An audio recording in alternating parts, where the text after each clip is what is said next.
पुष्पाणि पूजयामि।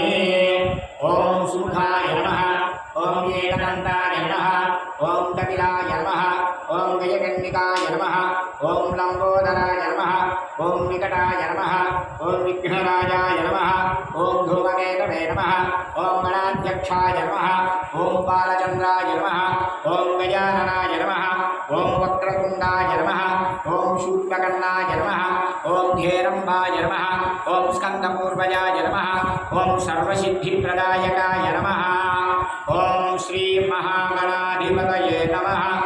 नानाविधपरिमलपत्रपुष्पपूजां समर्पयामि। वनस्पत्युद्भवे दिव्यै नानागन्धैः सुसंवितः आग्नेयः सर्वदेवानां धूपोऽयं प्रतिपृश्यताम्। धूपमाग्रापयामि, दीपं दर्शयामि, धूपदीपानन्तरं शुद्ध आचमनीयकं समर्पयामि। अघोरेभ्यो घोरेभ्यो घोरघोरधरेभ्यः सर्वेभ्यः सर्वेभ्यो नमस्ते अस्तु रुद्ररूपेभ्यः। ओम धूपमाग्रापयामि, दीपं दर्शयामि, धूपदीपानन्तरं शुद्ध आचमनीयं समर्पयामि। नैवेद्यम्